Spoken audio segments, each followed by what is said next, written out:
Hi, welcome back to the Chasing Tone podcast. I'm Brian. I'm Travis. And I'm Max.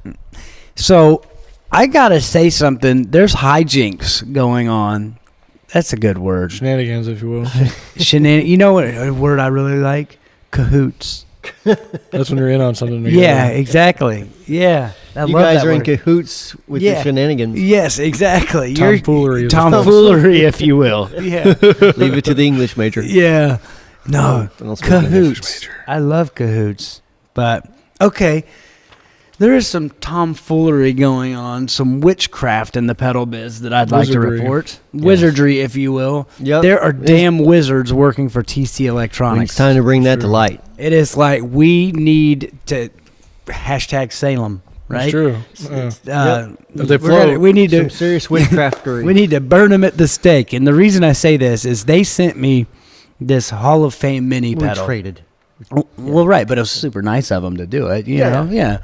So they sent us all stuff. Yeah. So, yeah, they sent you the big one. Yeah, I got the Hall of Fame, and you got I got the mini. You got the David Hasselhoff one, right? Yeah, yeah, the Hoff. Don't hassle the Hoff. Yeah. But, anyways, they sent you the triple flashback. Yeah, but anyway, this thing, okay, and people listening to this probably already know, but if you don't know, this is why you should not like TC Electronics. This is why you should not like TC Electronics. You should like TC Electronics. They gave me this pedal, and if you don't like the way it sounds, you can take your cell phone and change it.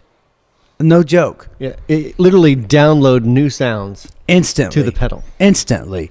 It's called the Tone Print. Yeah. So I don't know if you can see this, probably not, but it's an app. So they have like their artists, they have their signature like reverb sounds for what I have, obviously, because it's a reverb. You just hit the one you want, and then you beam it through the pickups of your guitar into outer space first. See, then don't tell me that, because then I'll totally not like them. So like, because then Starlight is what helps make the tone so good. Basically, I have to put on an aluminum foil hat to make sure I'm safe when I use this. But no, seriously, you take your phone, you hit this beam, and it says look at your product, and it says put it right over your pickups. And it makes a funky noise when it goes through. Your pedal flashes, and then when your pedal's done flashing, the whole process takes 4 seconds or something. Witchcraft. Yeah. Complete witchcraft. Then your pedal is a completely different pedal. Yeah. There's hijinks. Yeah. Yeah. But it's kind of awesome, though. Oh, dude, it's stupid awesome. Especially people for ADD. I'm like, wonder what this sounds like. I wonder what this sounds like. I wonder what this sounds like. I mean, yeah. And then if you a zillion different sounds. And if you don't like the sounds that they've preset, okay, you plug it into your computer and you have control over every, what's a parameter? Parameter. Yeah. Thank you. So I got to try that part. There's witchcraft. Awesome. It's witchcraft. It's pretty awesome. Yeah. And they have a 7-second delay for the flashbacks. What? Yeah, so it's like donk. Then you with ADD, you forget what you're talking about. It's like donk. I was like, where the heck did that come from? It's really cool. Yeah, seriously, good job, TC. Man. Yeah, thank you very much. And thank awesome. you. But yeah, that was because Max was like, yeah, have you ever messed with the Tone Print editor? I'm like, what are you talking about? Because I thought you just, it's one knob, one button.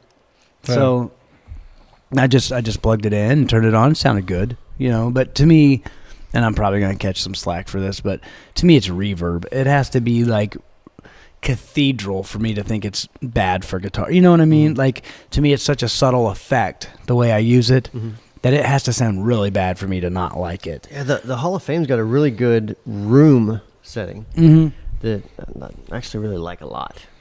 Nice. Oh, the regular one, because you can just flip it in. Mm-hmm. Yeah, it's got a really, because I like just a touch of room ambience. Mm-hmm. So, yeah, ambiance, if you will. Ambiance. But no, it's really cool. Or if you're in Martinsville, Indiana, where we are, ambiance. That's also till it takes you to the hospital. Yeah, ambulance. There's a YouTube video where this old guy beats the crap out of a guy that's younger, and the guy that's younger is like, oh, call the ambulance. Call the ambulance. Bring ambulance. Somebody films like, he's leaking. He's leaking. She's like, he's leaking. He's leaking. Call the ambulance. Bring ambulance. And the old dude is wearing a shirt that says "Bad MFer." I've It's seen like, that. why would you start a fight with a guy that wears a shirt that says "Bad MFer"? Come on. All right. That was a serious. That wasn't even a come on. That was a come on. But seriously, Come on. TC, good job. Yeah. Well done. Yeah, well done. It's general hijinks and tomfoolery. And is it Stephen and Tor? Yeah, Stephen. And Tor. Yeah, man. Killer stuff. Okay. This is kind of a short one, but Peter Anderson, who shares a name with an unbelievable guitar player. Yep. Pete Anderson was Dwight Yoakam's guy, right? Yep. Yeah, did all that crazy cool stuff. He's also like a stupid good blues artist, but very unique. You ever listen to him? A whole lot. I probably need to. He's great. He's just got He it. does some producing and stuff. Yeah, of course. Yeah, a lot of production. Yeah, he does a lot of good stuff, man. Check him out. But I like to play rhythm guitar. I sometimes feel like I'm the only such guitar player in the world. I even called Betty Floor. No, I didn't, besides I live in Denmark, to hear if they had a program for me. Most drive pedals seem to cater to lead. What are your thoughts on the sound of rhythm guitar? My plexi drive works well, awesome with chords, while some pedals certainly do not. How is that? I kind of see what he's saying. A lot, like for instance, when you see demos of pedals online, most of the time it's people showcasing the lead tones, especially if it's a fuzz or something like that.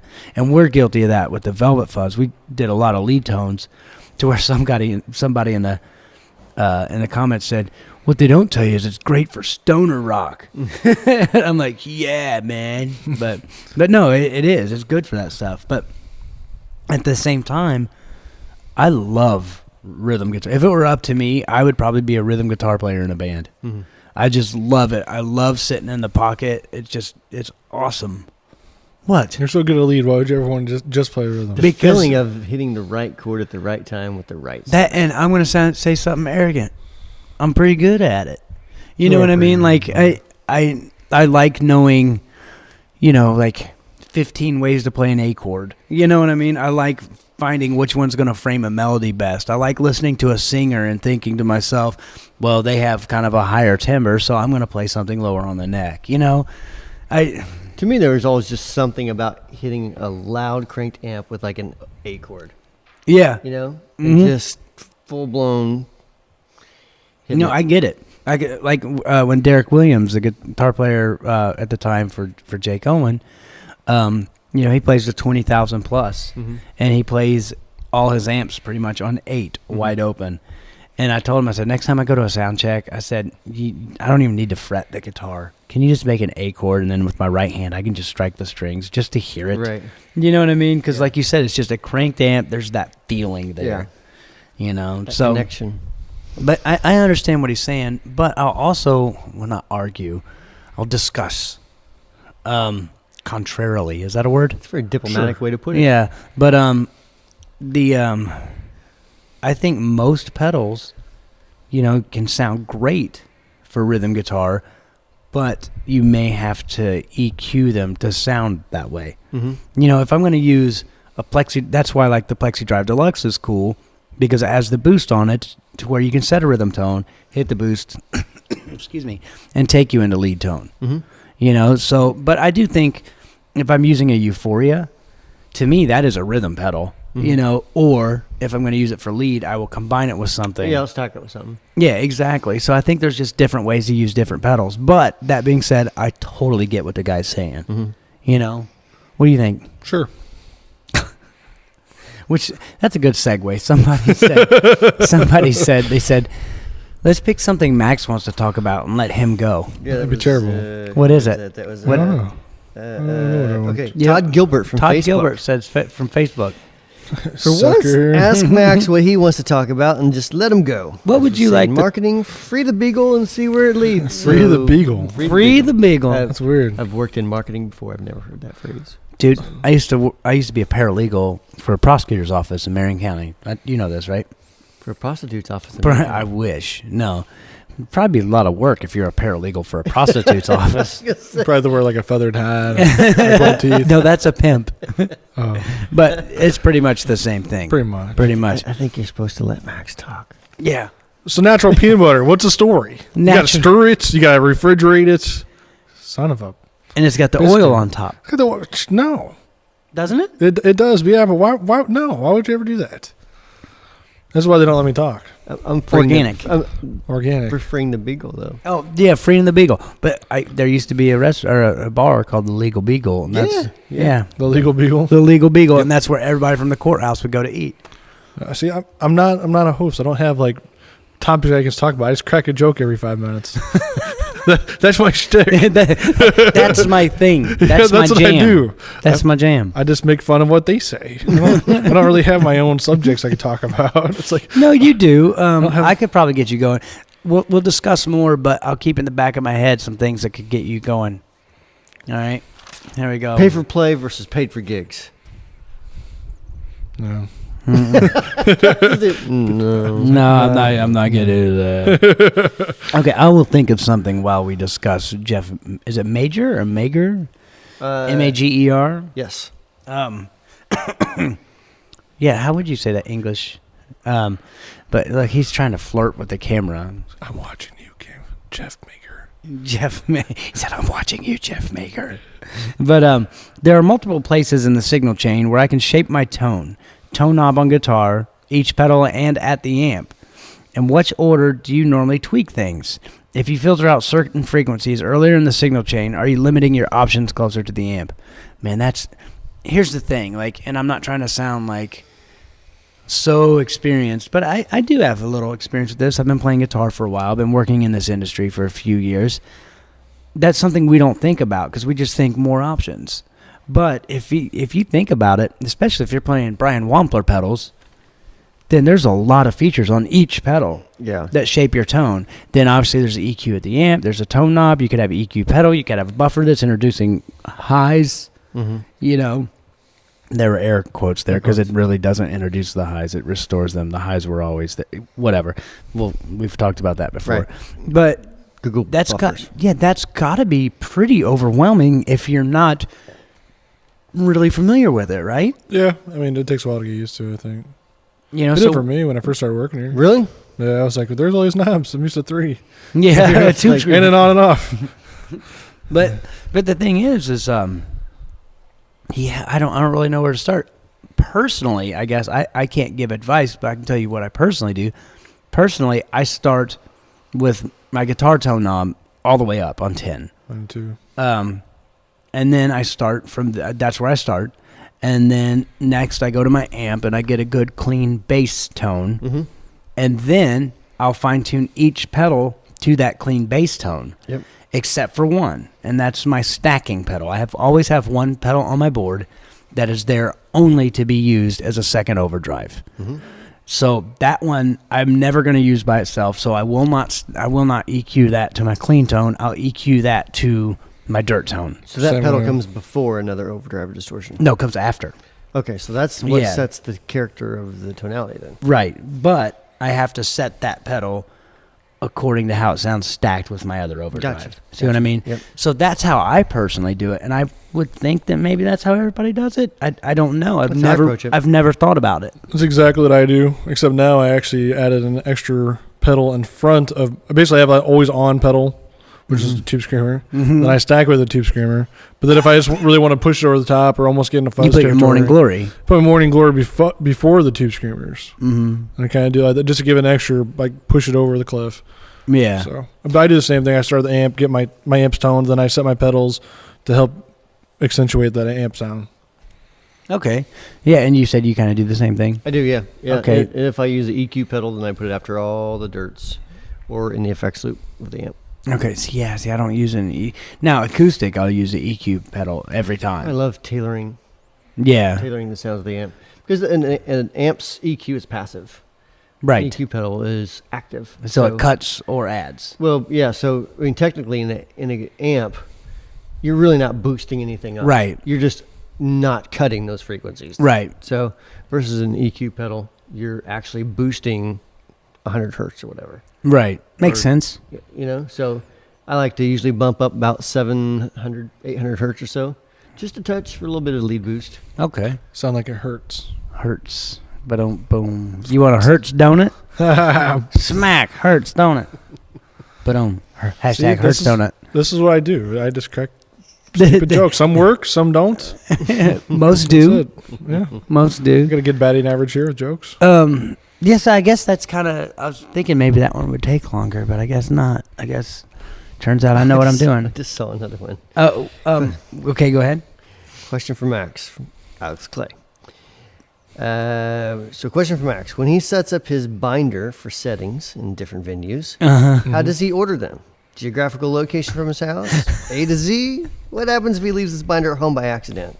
He's like Batman of the pedal world. Plans for everything. Chronologically.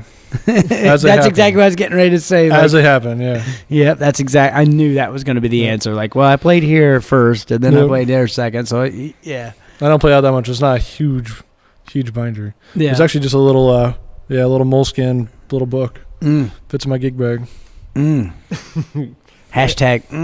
Have you thought about, putting that on your iPhone? Hashtag don't worry about it. yeah. DWAI. Hashtag DWAI, right? Come on. But a good one here, too, was the recording one.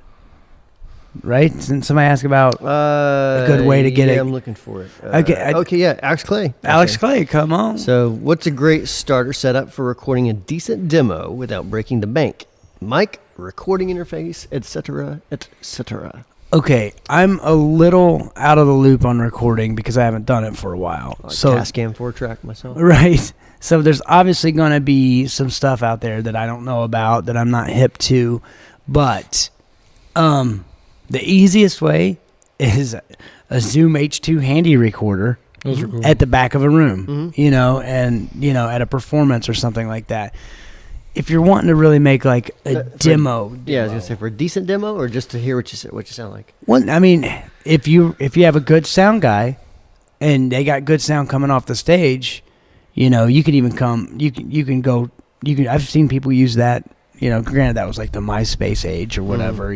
Space age, but my space age. MySpace. Right. Yeah. Huh. But now, man, there's a. What is it? Behringer. They make the Eurodesk or something like that. It actually has multi-track. That it has a hard drive that you track your band and you can record that way, and it's very decent. It's a very decent demo. Would I record a record that way? Actually, maybe. If you could take it off multi-track and remix it, and then get some ambient mics and everything. Maybe I might do that. But if you want to do it as budget friendly as possible, assuming, he did say mics. Yeah. You can do a lot with 57. I was getting ready to say an SM57. You can do even vocals. Yeah. There's a tune I did on my third record. It's called "Make It All Right," and there's a female vocal on it. We recorded everything in Nashville except for her vocal. I converted a closet into a sound room. Or isolation room. I literally put a music stand with words and a 57 in my closet and recorded her. And if you listen to that, it sounds incredible. It sounds pretty good. It sounds super clear, super clean. But, 57 sound great on drums, toms and snares, vocals, guitar cabs. You can probably run direct out of any decent bass amp. But, for instance, what we use for the podcast is a PreSonus FirePod. Yep. These things, they got to be stupid cheap by now, I would think. Yeah, that's. They were make that one anymore? No, now it's like the Fire Studio, but you can find it on eBay. I'm sure they're probably $150, $200. So that's stupid cheap, and it's FireWire straight into your computer. You can go into GarageBand and multi-track, right? Right. Yeah, that's probably my preference. Is GarageBand. Yeah, something quick and easy. Yeah, so which is free if you have a Mac. Right. If not, there's probably like Audacity. Yeah, and you can even get GarageBand for like $20 or something on your iPhone and use an interface like through Line 6. Yeah. I think it's IK Multimedia, isn't it? Anyways, right. There's different multifaces that you could use to get that audio. Yeah, exactly. And moreover, the IK Multimedia, you can get good tones that way if you want to run direct. Amplitude, use an amplitude. That's kind of like the most budget friendly that I can think of. Where you're going to spend most of your money, I hate to say it, is cables, mic cables, and in this like fire pod. And guitar pedals. Yeah, of course. It's like, it's 8 channels simultaneously. I mean, and there's a lot of great prosumer stuff too. If like, my problem is my house where I record, and I did every guitar on the last record that I did was from my house.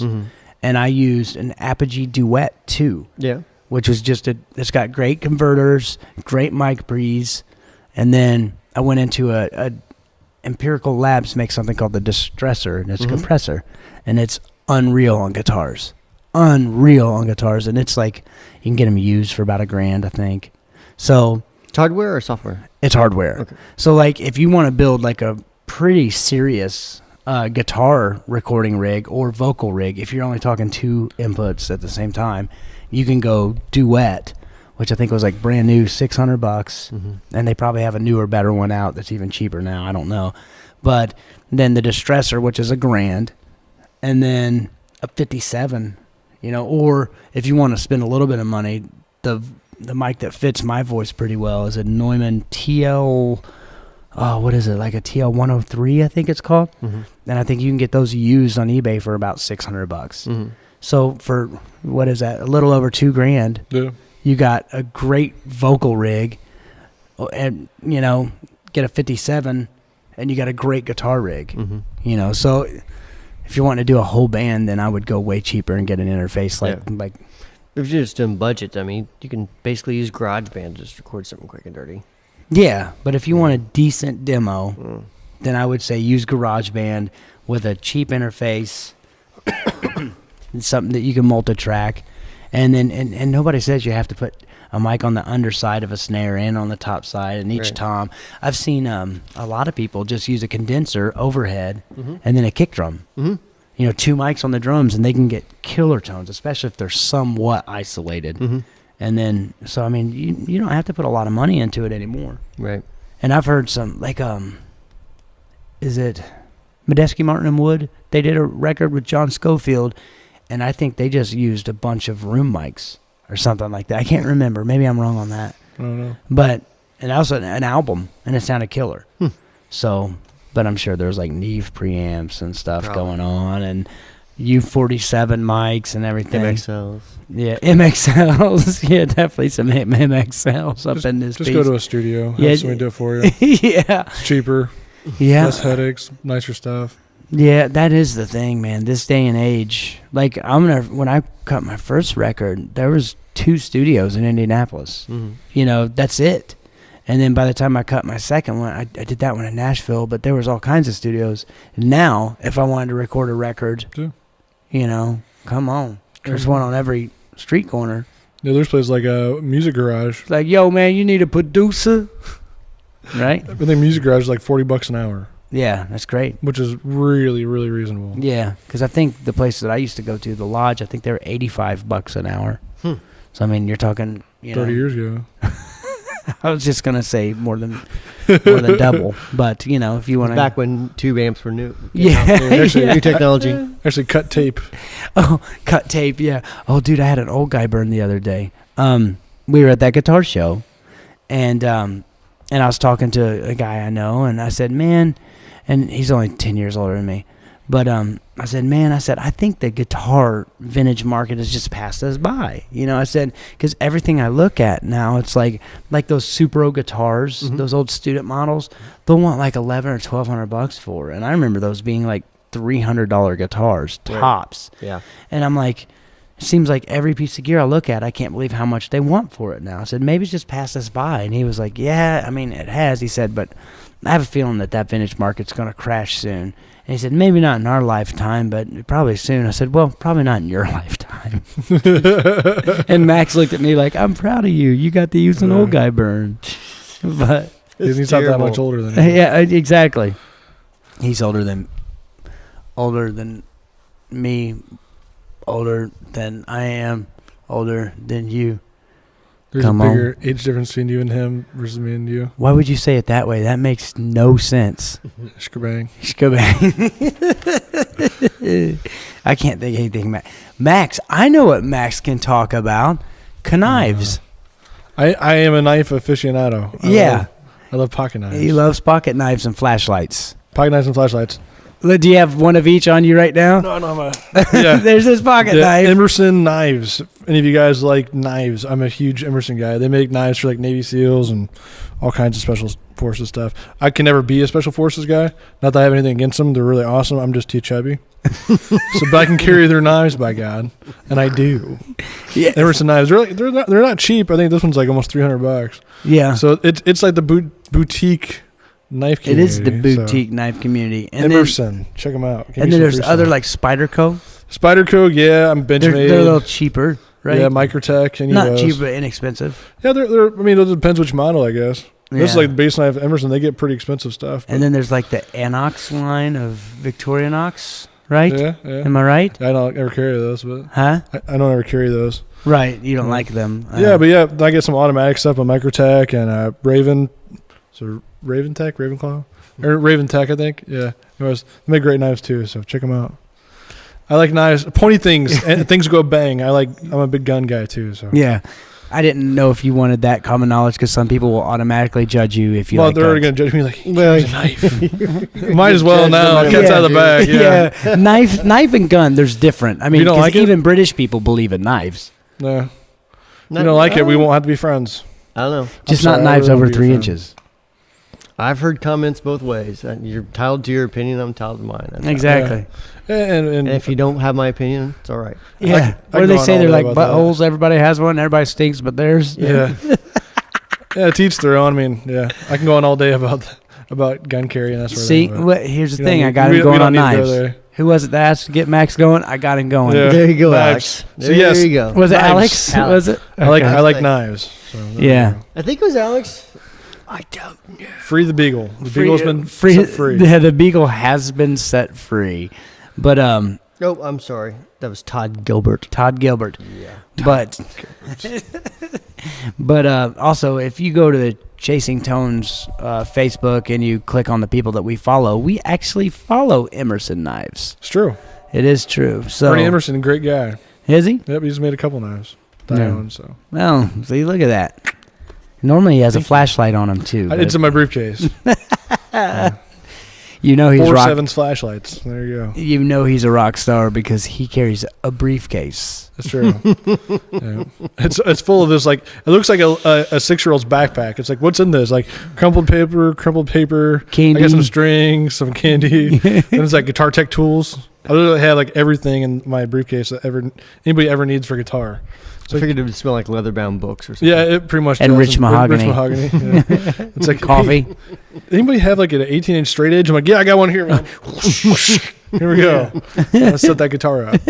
Or if somebody says, anybody got an 18-inch straight edge? I'll be like, damn it, no, I'll go get that tonight. That'll be my briefcase, and I'll carry it around get for a bigger briefcase. a year and a half. It's like, why are you carrying a backpack now? In case somebody needs a straight edge. But so there we go. We freed the Beagle. Yeah. So don't ever ask that again. Ever.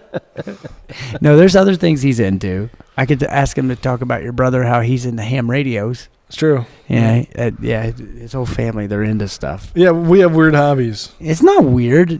Here's the thing. I'm into telescopes. Anybody like telescopes? I don't know. Here's the thing that I finally figured out is some people you're like, you might make fun of me because I do this, I do that, and this. It's like everything is a stupid hobby. Everything in the world, right? People who collect guitars, it's stupid to people who don't collect guitars. Right. You know, people who there's a bigger group of stupid people that like cars than there are guitar pedals. But that doesn't mean it's not a stupid hobby. At least we have hobbies. Some exactly. Like, exactly. I probably have too many. It's like drinking a hobby. I'm excellent. But no, at that. craft beer is. I love craft beer. Yeah, I like bourbon. We've already talked about how my theory of beer is a sports drink. Yeah, I think that was like episode 5. Yeah, but I don't know. It's true. You drink it while you watch sports. But if that was true, I'd be a professional athlete at this point. But I always thought beer was one of those things that you drink whenever you're burning something or depressed. For me, yes, burning something. No, No, not the marijuana. No, Brian's not into that. That's not one of his hobbies. Hey. It's not one of mine either. It's not one of mine. No, sir. Weed drugs are bad. You don't want to do the weed drugs. No. The weed drugs are bad Johnny for you. Law, come get you. Johnny Law, come get that, or We you'll don't have get on Because we are. that Chasing Tone Or- podcast. you'll have a seizure in downtown Amsterdam, bite off one of your teeth. Yeah. So if you guys have any questions or Twice. comments, Exactly. just once, Oh, just okay. once. Yeah. If you have any questions or comments, hashtag amnesia haze. That's what they call that. That's what they sold it at. But leave questions or comments in the section below on Facebook or YouTube. Check us out on Facebook at Chasing Tone Podcast and Instagram at Chasing Tone Podcast. Leave us a review on iTunes. That'd be super sweet. Only a good super one, though. sweet. Someone left us a 2-star review. Sweet. That's fine. That's great. They gave their They opinion. liked me. I'm cool with it. Yeah. They just didn't like It's- you guys. well, So, Duh. I mean, Well, That's we everybody. talk more. we don't have to be friends anymore. 2-star review. It is true. I'm just teasing. Also, shoot us an email, podcast at wamplerpedals.com. For Max and Brian, I'm Travis. See ya next week.